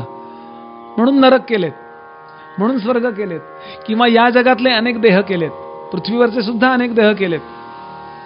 याचं कारण तो या विषयावरती भाष्य अरविंदांनी लिहिलंय गीतेवरती. ते ह्या मुद्द्यावरती आल्यानंतर सांगतात, ईश्वर हा दयाळू आहे का न्यायी आहे हो? आपण तर त्याला दिनाचा दयाळू, मनाचा मवाळू, स्नेहाळू, कृपाळू, जनी दास पाळू. भगवंत सर्वोत्तमही तसा आहे आणि सर्वोत्तमाचा दासही तसा आहे, असं वर्णन करतायत समर्थ. तो दिनाचा दयाळू आहे. मग तो दयाळू आहे का न्यायी आहे? काय उत्तर द्यायला पण याचं? योगी अरविंदांनी उत्तर दिलंय, त्याचा न्यायीपणा हाच त्याचा दयाळूपणा आहे. का? असं का? याचं कारण, त्यांनी मला जर गाढव केलं नसतं तर गाढव झाल्यानंतरचे जे भोग आहेत, लोकांच्या लाथा खाणे किंवा स्वतः लाथा मारणे, हे जे भोग आहेत ना, ते संपले नसते. नवीन क्रियामाण कर्म झालं असतं. मग ते संपणार कधी? म्हणून तो दयाळू होतो आणि तो अनेक प्राण्यांचे देह मला देतो. आणि ते प्रारब्ध मायनस मायनस करत त्याची तळमळ ही आहे की यानं आता माणसाच्या जन्मात आल्यानंतर यानं चांगुलपणानं वागावं आणि आत्मसाक्षात्कार करून घ्यावा. ते बीज नाहीस करण्याची व्यवस्था, संसार बीज नाहीस करण्याची व्यवस्था फक्त माणसाच्या देहात. याचं महत्वाचं कारण नियम लक्षात ठेवायचा. या जगातले सगळेच्या सगळे भोग भोगूनच संपवावे लागतात. प्रारब्ध कर्मणा भोगादेव क्षयः.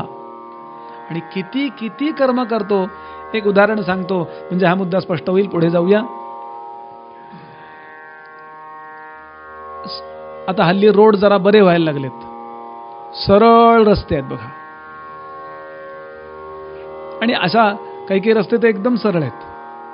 तुमचा हा नदीकाठचा रस्ता तो इतका मस्त आहे, मी इकडे येत झालं तर त्याच रस्त्याने येतो, रस्त्याचा आनंद घेता येतो. रस्ता जरी चांगला असला ना तरी ट्रॅफिकचा काही अंदाज नाही. मला सांगितलं स्कूटरवर जा, आणि सरळ दिसतोय 200 मीटर असा सलग रस्ता आहे. मी 200 मीटर एका रेषेत चालू शकतो का हो?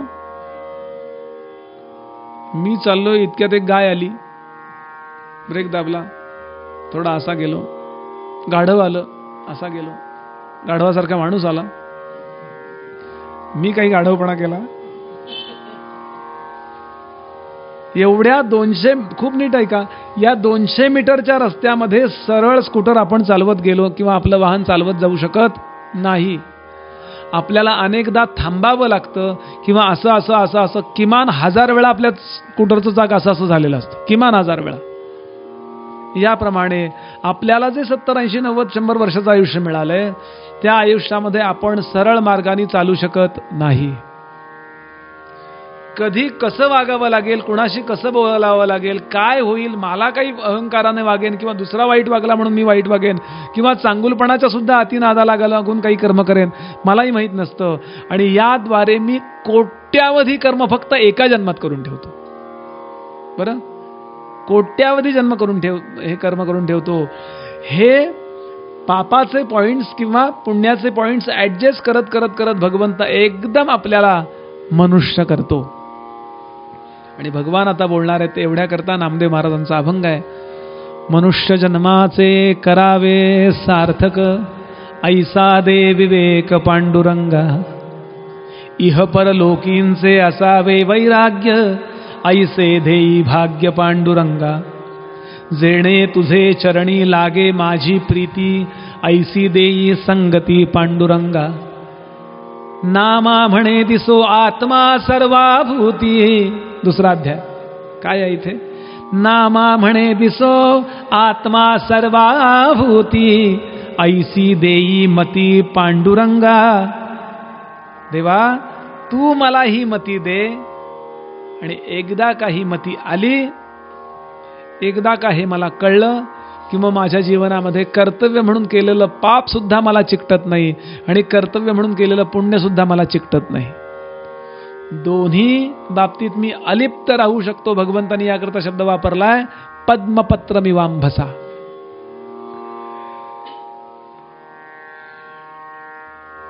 आणि हे फक्त माणसाला कळणार आहे. डुक्कर चिखलात लोळलं, हे वाईट आहे का चांगलं आहे? याचं उत्तर सगळेच जण वाईट आहे असं देणार आहेत.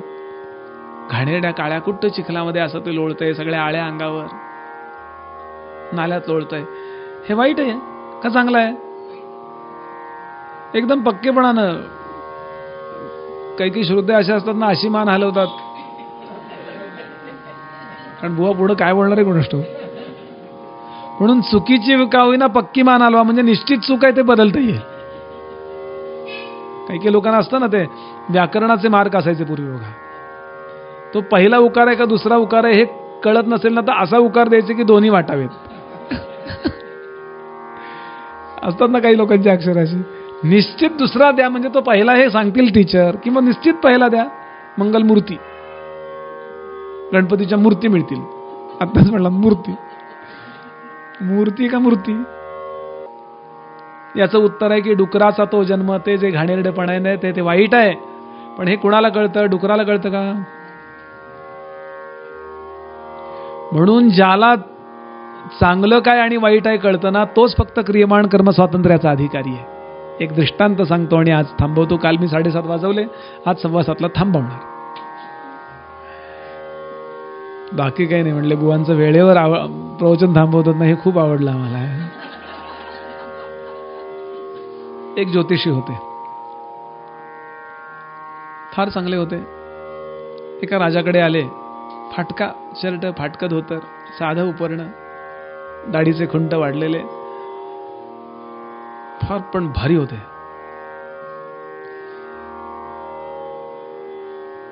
राजाकडचे जे ज्योतिषी होते मोठे मोठे, ते धावत आले आणि त्या ज्योतिषाला येताना पाहिलं सभेमध्ये.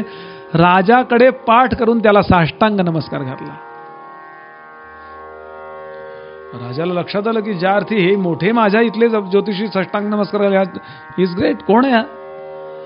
एकाने येऊन सांगितलं, महाराज फार मोठी संधी आली, यांची पावलं आपल्या घराला लागली, आपला राजवाडा पुनीत झाला असं समजा.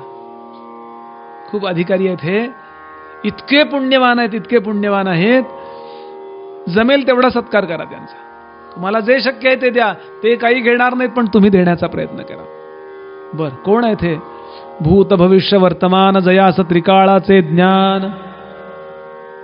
हो का? बर. राजाने काय शाल श्रीफळ दक्षिणा द्यायची ते दिली, त्यांनी पण घेतली. शांतपणानं ते बसले. राजानं सांगितलं, महाराज आत्ता माझ्या या सगळ्या ज्योतिषांनी सांगितलं की तुम्ही फार मोठे ज्योतिषी आहात, तेव्हा माझं भविष्य सांगू नका, पण माझं भूत सांगाल? पत्रिका बरोबर आहे की नाही हे कळायकरता काही ठोकताळे असतात. 7व्या वर्षी तुमच्या जीवनात काही ऑपरेशन झालं होतं का? हो, मग बरोबर आहे पत्रिका. तसंच बोलतीये पत्रिका. बरोबर बोलतोय ना बघा. हो, ते ज्योतिषी म्हणाले, तुझं काय पूर्वीच आहे तर इथं सभेत सांगू कॉलेजमधलं का? सांगा सांगा, तसं काही नाही. 1-2 वाक्य बोलल्यावर कळलं, मान्य, महान आहात, प्रश्नच नाही. राजा विचारतो, महाराज माझं भविष्य सांगा.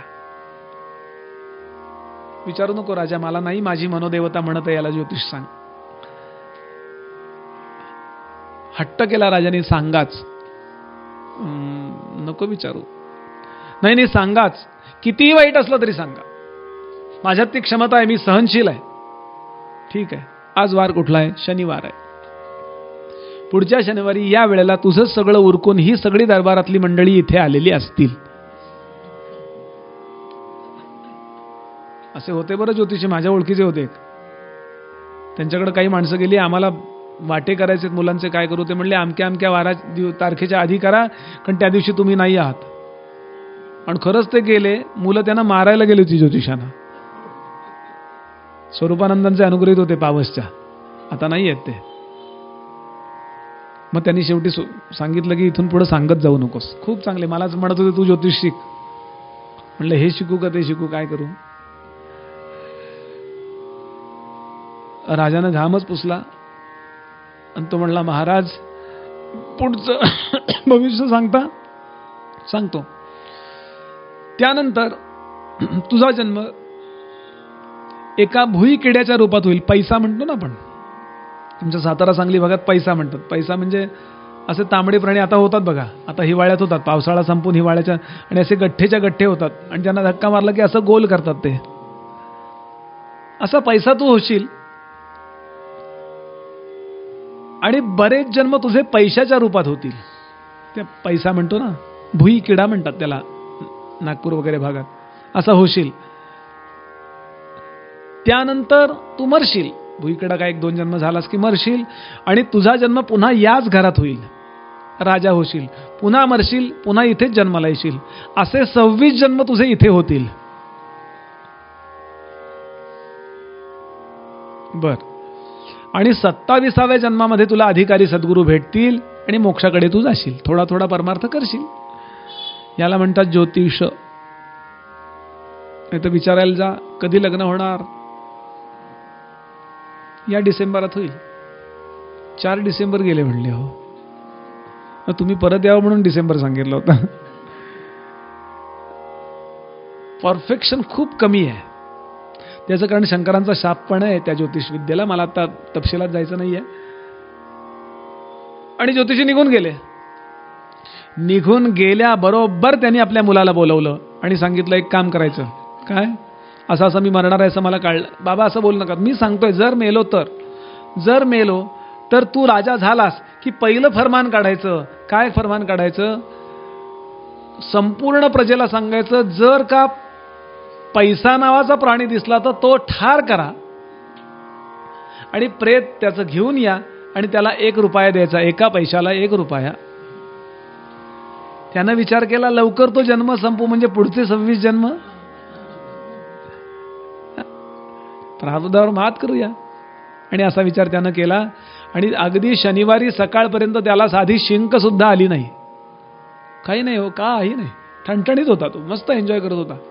थोडा आतून घाबरला होता, कदाचित खरं असलं तर काय.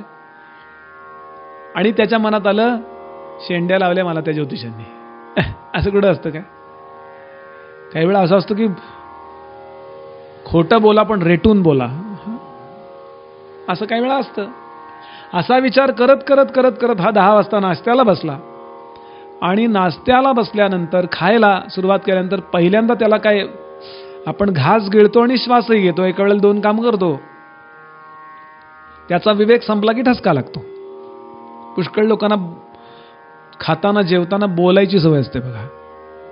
प्रत्येक वेळेला ठसका लागेल असं नाही, पण कधी लागू शकतो, म्हणून जेवताना खाताना बोलू नये. कारण तो अन्नाचा घास जातो नाकात. मी गडावर आमच्याकडे डाफणे बुवा म्हणून होते, त्यांच्या नाकात पूर्ण सगळं घास गेला आणि ते गेले. मी समोर पाहिलाय प्रसंग, म्हणजे आम्हीच त्यांना ते उचललं वगैरे सगळं. सुभाषित आहे, स्नान करताना बोलू नये. स्नातश्च वरुणच तेजो. जर स्नान करताना बडबड बडबड बडबड केली, स्तोत्र म्हणायचे तर अगदी हळू पुटपुटायचे, फार जोरात नाही. स्नातश्च वरुणच तेजो. स्नान करताना बोललो तर वरुण तेज हरण करतो.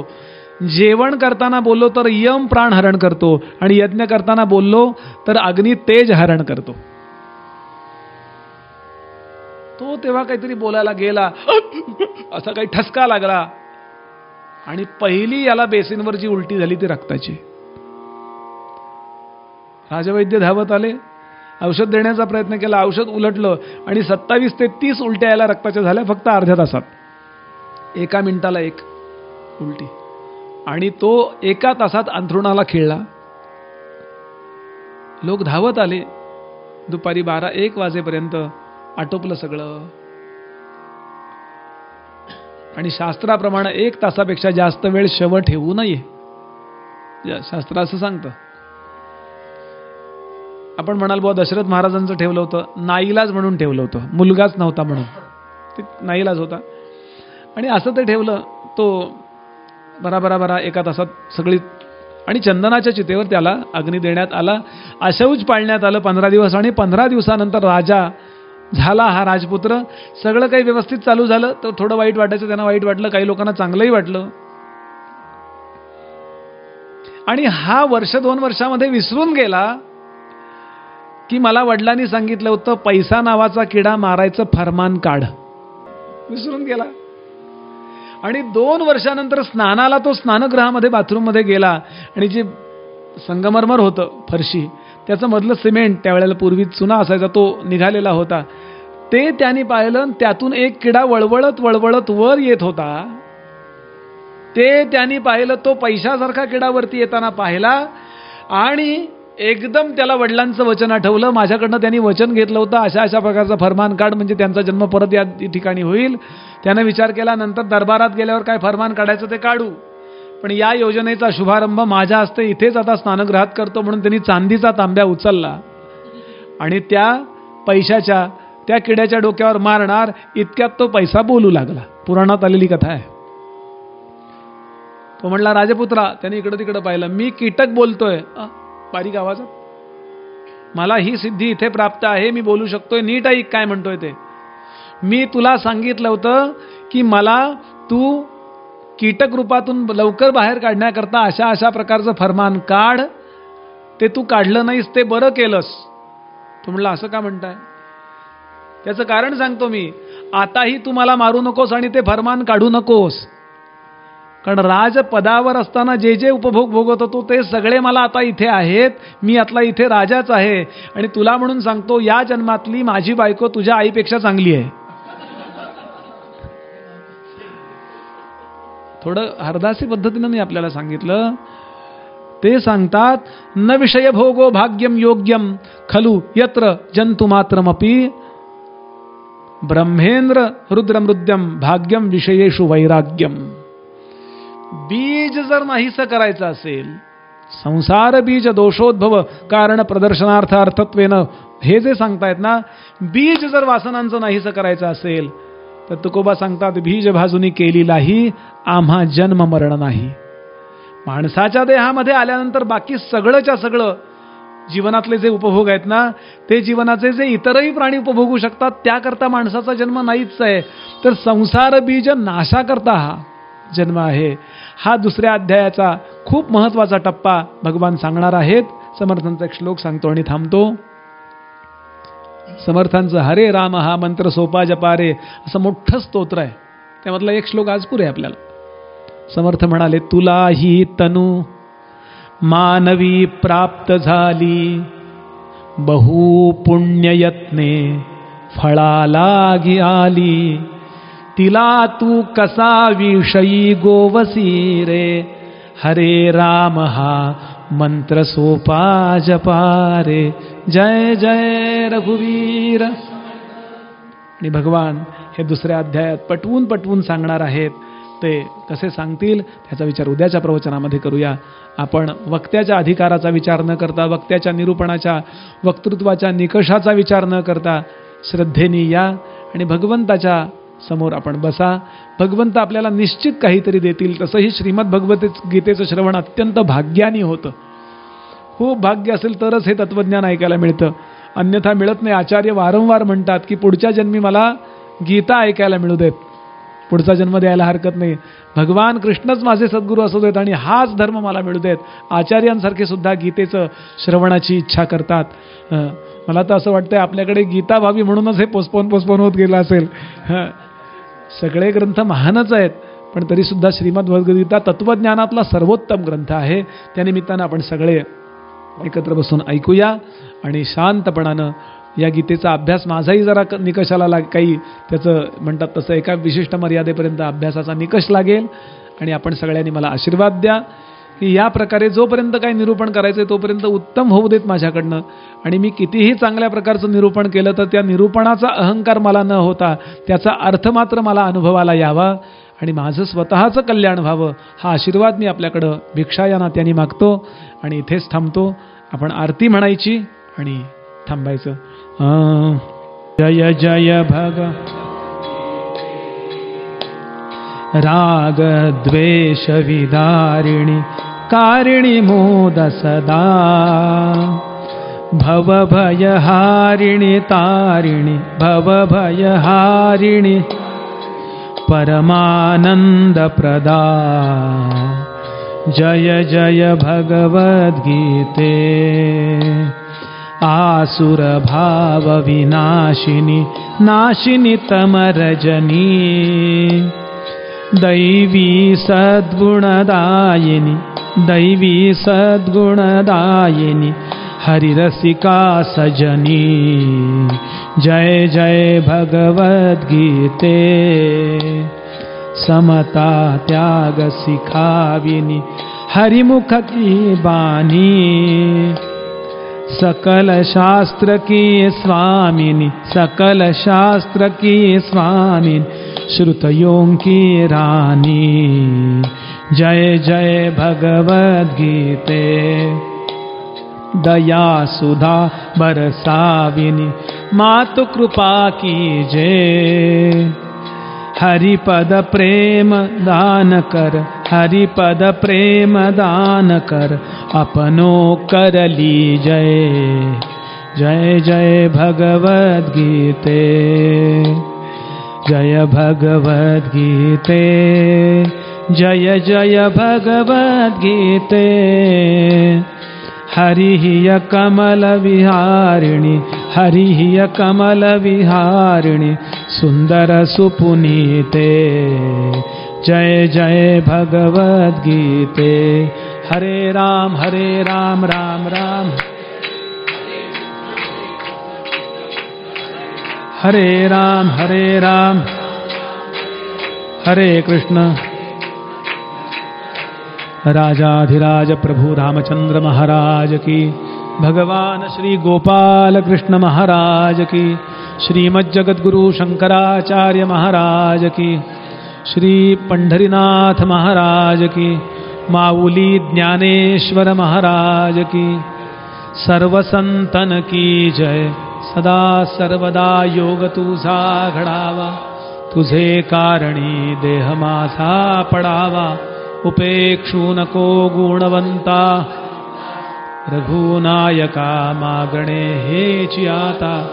जय जय रघुवीर समर्थ।